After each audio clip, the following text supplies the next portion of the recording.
কয়েকদিনের বৃষ্টি ও উজান থেকে নেমে আসা পাহাড়ি ঢলে সিলেট ও সুনামগঞ্জের বিভিন্ন নদ নদীর পানি বাড়ছে। তবে সেখানকার হাওর অঞ্চলের ধান কাটা প্রায় শেষ। বৃষ্টি অব্যাহত থাকলে আগাম বন্যা পরিস্থিতি সৃষ্টি হতে পারে বলে জানিয়েছে পানি উন্নয়ন বোর্ড। সুনামগঞ্জ প্রতিনিধির পাঠানো তথ্য ও ছবিতে ডেস্ক রিপোর্ট। বৃষ্টি ও পাহাড়ি ঢলে পানি বেড়েছে সুনামগঞ্জের সুরমার ১৬ ঘর ও ছাতক পয়েন্টে, তবে বিপদসীমা অতিক্রম করেনি।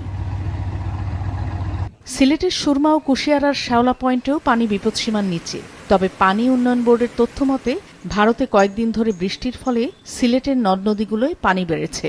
গতকাল সুরমা নদীর কানাইঘাট এবং সারি নদীর জৈন্তাপুরের সারিঘাট পয়েন্টে পানি শুষ্ক মৌসুমের বিপদসীমা অতিক্রম করে। ফ্লাড ফোরকাস্টিং অ্যান্ড ওয়ার্নিং সেন্টারের সর্বশেষ তথ্যানুযায়ী সুনামগঞ্জ জেলার পানি সাম্প্রতিক সময়ে খুব দ্রুত বৃদ্ধি পাবে এবং গত ২৪ ঘন্টায় সুনামগঞ্জ জেলার সুরমা নদীর পানি আনুমানিক 0.5 মিটার বৃদ্ধি পেয়েছে।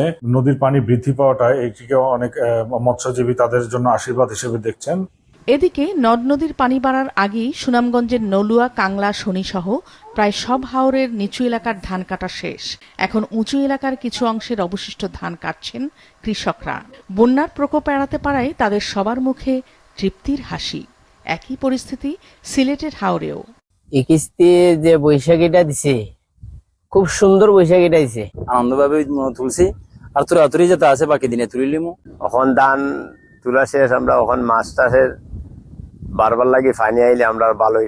ওয়ালটন ফ্রিজ কিনে অনেকের মতো আপনিও হয়ে যেতে পারেন মিলেনিয়াল সেরা পণ্যের সেরা অফার। কৃষি সম্প্রসারণ অধিদপ্তরের তথ্য মতে ২ জেলারই হাওড়া অঞ্চলের ৯৮ ভাগের বেশি ধান কাটা শেষ। বন্যার আগেই অবশিষ্ট ধান ঘরে তুলতে পারবে বলে আশাবাদ জানান সংশ্লিষ্ট কর্মকর্তারা। আগামী ৪ তারিখের মধ্যে সুনামগঞ্জ জেলায় হাওরের শতভাগ ভূদান সম্পন্ন হবে।